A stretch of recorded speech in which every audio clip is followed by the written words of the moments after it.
Hi, this is Emily Ullman, and I'm here today with Kevin Farnham, CEO and founder of Mira. And we're so excited to have Kevin here to talk to us about this new platform he's built. And welcome to the show. Thank you very much, Emily. Happy to be here. Great. So, Kevin, you have built Mira, and I have had a chance to take a look at it. And I would love it if you could tell us a little bit about your background and what has led you to create what is an amazing new tool for people to create their own VR and AR experiences using drag and drop tools and without needing to have a technical background to make their own environments.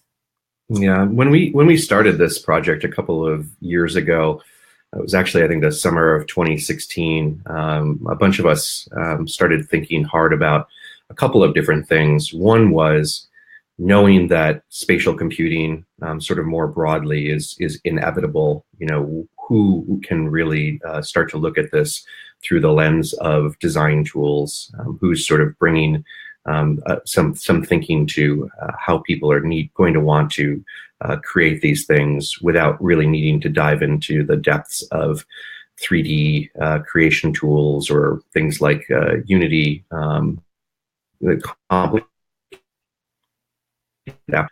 the endeavor, but you've seen over the course of other mediums like the web and mobility that eventually these mediums sort of start to develop their tools for people to be able to communicate. And even on the sort of the PC side, PowerPoint and things like that, were a big deal in order to allow people to communicate. So we were really thinking about it through that lens. It was less around sort of coming at it from the point of view of VR or specifically AR. It was more, this is happening one way or another. And let's start thinking about ways that we can allow people to communicate within this new medium without having to understand all of these intricacies of platforms and file types and all of those things. And, I don't think we've achieved all of that with the first instantiation of Mira, but I think we've come a good long way in helping people to do that. And hopefully as people start to ramp up here, as more people start to come into the medium with the sort of express intent of being able to create, I think that tools like Mira will come a long way, will bring the industry a long way in helping people to understand that they can be creating things rapidly. And a bunch of, I think Mira and a bunch of other tools are taking up the torch of doing that to varying degrees, and that's exciting. Yeah, absolutely. And I think that that's one of the things that I'm excited to share with people today, especially real estate, VR, AR news. This is big news for us because it gives people without that technical background the ability to even dip their toe into these concepts around what is spatial computing, what is VR, what is AR, how can I use it to help me with my business, and also to have more informed conversations with my clients. Yes. Now, so who do you think is going to be using this? Like, who are you thinking are going to be the early adopters of using the platform? Yeah, I mean, we think it ended up being a situation where, as we were thinking through customer types and use cases, it's easy for us to get pretty grand around what that's going to mean in the long run. But I think that there's some realities to what's happening currently. And so like when we think about what's going to happen in sort of the 3 to 5 year time horizon, I start to sort of look at it through the lens of like, well, who are the people that are using, Squarespace or Keynote to communicate? And I think it's the same sort of people. It's just people that need to communicate. And so especially as more and more people, find themselves into this medium. But initially, back to sort of reality of what we're dealing with right now, it seems to have quite a bit of hold, as you may be aware, in the education and market and somewhat in the retail market. I think that's mostly out of fear for the retailers, but architects and real estate and hospitality folks and to some extent the corporate and enterprise space, but especially around the sort of education and training and real estate markets. I think that's where we're seeing the most traction, which makes a lot of sense. That's where the dollars are being spent right at the moment. And so we're starting to focus a lot of attention there. Absolutely. And then with, I've heard, for instance, that a lot of pitches are happening, and you would know that you have a background, an agency background also yourself. Yeah. I've heard that a lot of pitches are happening where people are talking about the future and talking about their VR and AR strategy, but they're not actually showing anything in 3D, or they're not even showing AR. They're just putting it up on a screen, and it's very static. So would this tool allow somebody in a presentation to, is that one of the ways that you see it being useful for people, is as a presentation tool? Or do you see it more as like a social tool where I can share experiences with people to convey a concept, but more over the web, where I wouldn't be leading my client through something? Well, there's a lot that was packed into that. So there is a use case, I think, for agencies specifically to be using Mira as a prototyping tool. But I think that's true of a lot of industries. It's not just the agency folks. Mm-hmm. Like you want to take a look at, like, this is what I'm thinking about representing spatially. You can get into this tool and literally in 4 or 5 minutes, I think faster than doing a keynote file, put together something that's immersive that you can look at either in AR and VR to sort of convey your idea of what's going on there. And so I do think that as a prototyping tool, and as firstly, and then secondly, as a presentation tool, something that's a little bit more structured, and it can also be used for that. That's a good segue in some ways into how I anticipate Mira specifically getting used in the real estate market. Great. I'm sure. Yeah, we want to hear about that. That's really exciting that there's a use case for real estate. And I would love to hear more about how could we use it? How could somebody like myself, who has a marketing services company, just out of the box, get an account with Mira, log on, and within a couple minutes already start creating something that would be useful for a real estate client, either for my company to convey a message, or for my clients, to create a product for them or prototype a concept for them. Yeah, I think, I'll deal with the real estate piece first, which is, one of the things that becomes clear is that a very focused industry. And so one of the use cases that I get excited about with real estate is, once you've got your assets sort of in the library, it's probably worth backing up for a second and saying, this is all cloud hosted. You drag and drop your assets into the library, and then it's available to you regardless of how many experiences. It's also worth saying that you create one experience and it's viewable both in VR on the desktop and in AR. There's no distinctions between those things. It renders sort of equally, if you will, in all of those places. But in terms of real estate, once you've got whatever assets it is that you want to show, whether it's a combination of 2D and images, 2D video, there's going to be an associated copy. You may want to do a voiceover. You've got ideally 360 assets. And you may, if you're fortunate, have some 3D models of things, even if they're rudimentary. I think that that's going to get a lot more interesting as time goes by, and there are more people producing 3D assets. It gets more interesting. But the idea now, 360 content is relatively cheap to procure and produce. Just dragging those assets in and creating tours is extremely simple in Mira, as is the idea of dragging the media in and starting to create scenes with that 360 media. And so you can do a full tour, if you will, but you still have access to everything else. So if you wanted to create, you're in the entryway of the house and you decide then that you want to do a voiceover, or you want to show more images, or you want some details on those things, you can still use all of the design tools within that environment.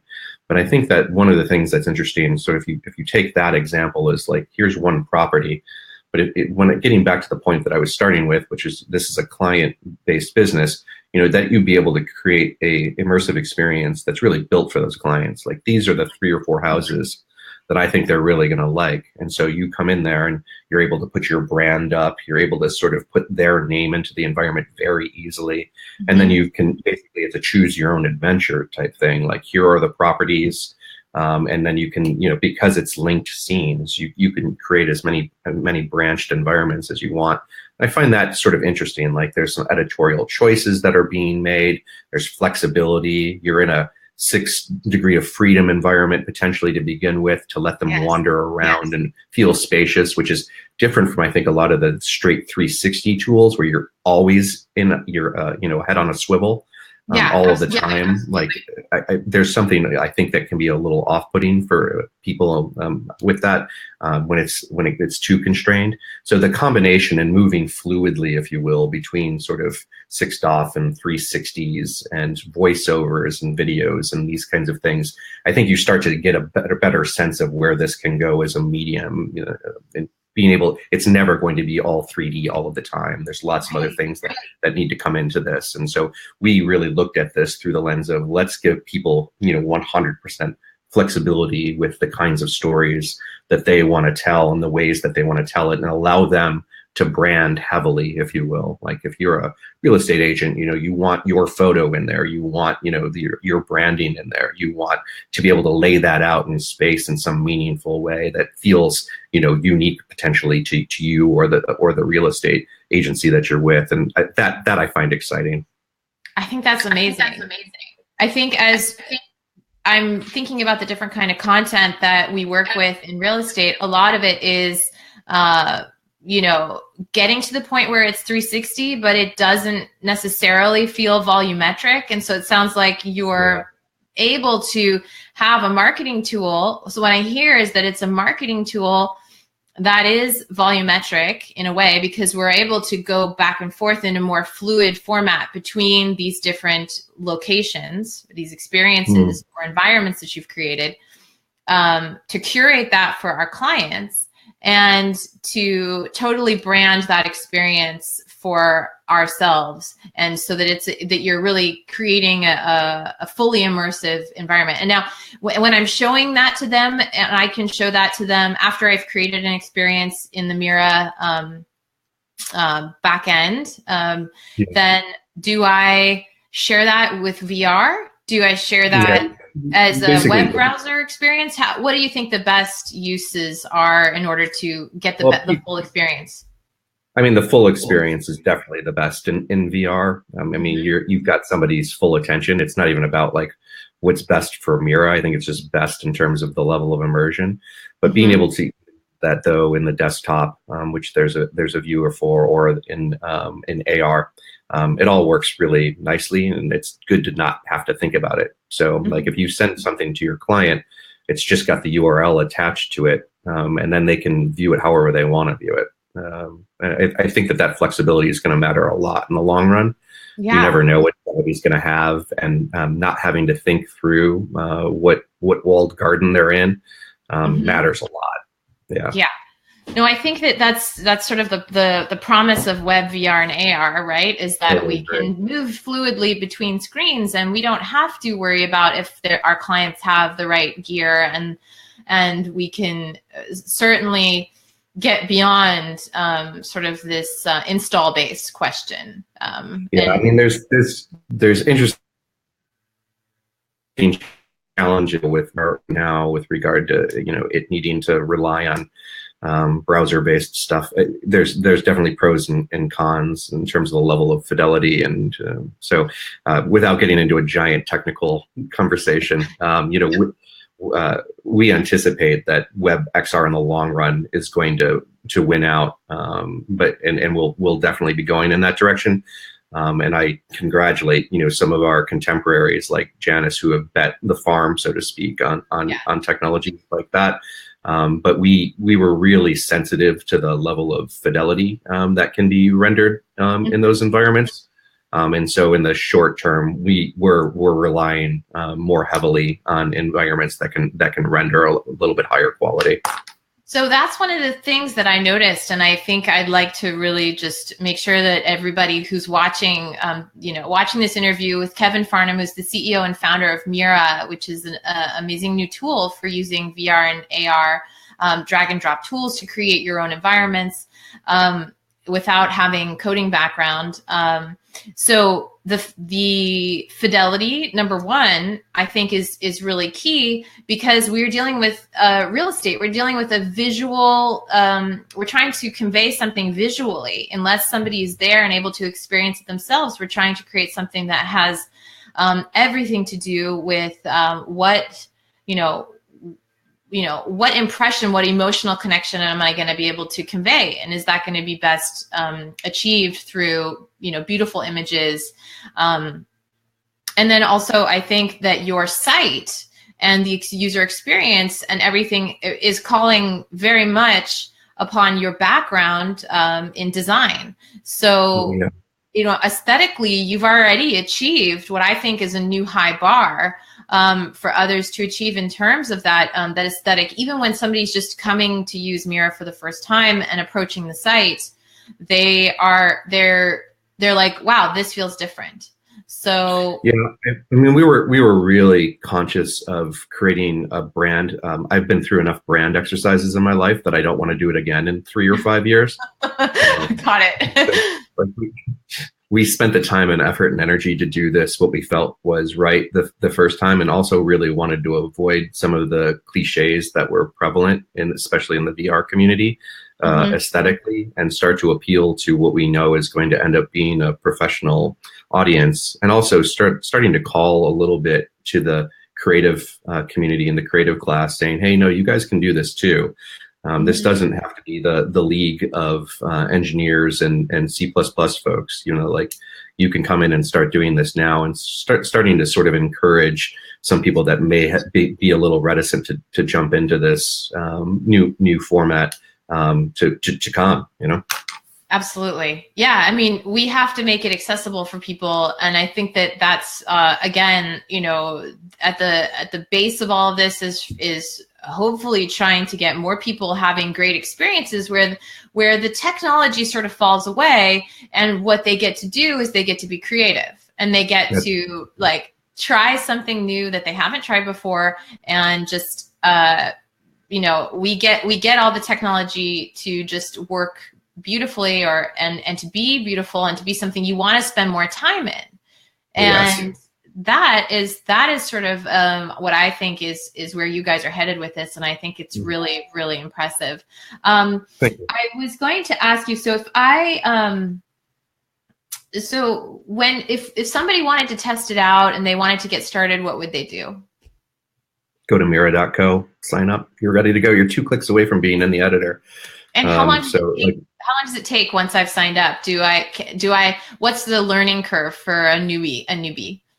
Yeah, when you first sign up, there's a sort of a 8 screen progression that just sort of walks you through sort of the vocabulary that we use and the sort of paradigm, and trying to explain it in as simple as way as possible, just in case people are starting from absolute scratch in terms of 3D. We wanted to make it, here's the kind of words that are being used, and we tried to keep that super simple. There's also a bunch of tutorial videos if you really want to get under the hood. There's actually a pretty deep bit of functionality in Mira. And if you do things like even look at the hotkeys, like there's a hotkey key up in the corner of the screen, you'll get a sense like we tried hard here to do something like once you get proficient, you can really move stuff around quickly. It's pretty robust. Mm-hmm. That's features. But I personally think that, and granted, I'm incredibly jaded, but I think that it's easier to sort of get ramped up in something like Mira than it was even in PowerPoint or Keynote the first time that I used it. I was very excited to hear the other day. I did a presentation, and the guy that put on the presentation said that he had his 10-year-old daughter in there the night before, and that she picked it up immediately. And that made me feel really good in terms of usability level. I get really encouraged when I hear that a 10-year-old can be in there starting to make immersive stuff happen quickly.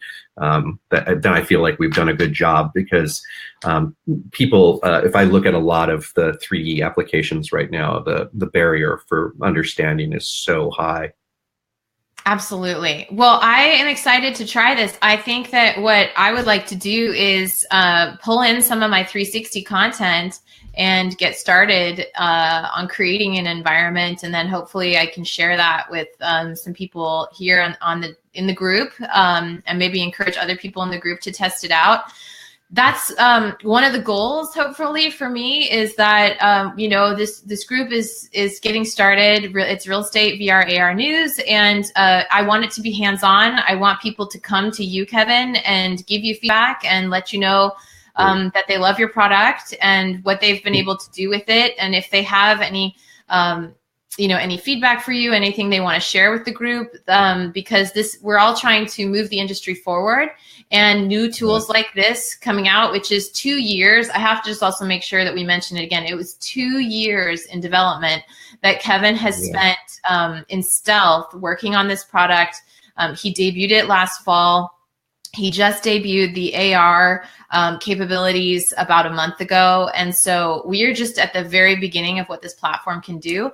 But I want people to be able to play with it themselves, and also let us know that they've learned something and that they're able to utilize it in their business right away. So is there anything else you'd like to share with us? I think one other thing that I'll just note, when we were talking about the sort of more marketing side of things and putting together a custom presentation for a client, one other feature that I think is interesting is once you've done that, you can sort of copy your experience completely and sort of just use that then as a template for your next client, your next experience, which I think is pretty interesting for real estate agents. That like once you've done one of these and you're happy with the results, you can just replace the assets and have it ready to go again really, really quickly. That's cool. That is really cool. I hope that everybody watching has realized that what that means is that you've created a branded experience for yourself and for your content. And then whenever you have new assets, you just plug and play those, but that you only have to create the template once. And so that's just going to just add to that speed and efficiency in making marketing assets that are going to wow your clients. So, and once we open up the community, we're anticipating that there will be other generous members that will put up their content to be able to use as templates as well. That's part of the intent with the platform, is that, for people that want to contribute to the community, they can put up their templates that can sort of be used as a baseline for other people, which is fun. That's so cool. Okay, good. So there's lots of social aspects to this that we will unlock in the near future. And thank you so much for your time, Kevin. We are so glad to have you as part of this group, and look forward to chatting with you again very soon. Take care. Thank you, you, Emily. Okay, thanks. Bye-bye. Bye.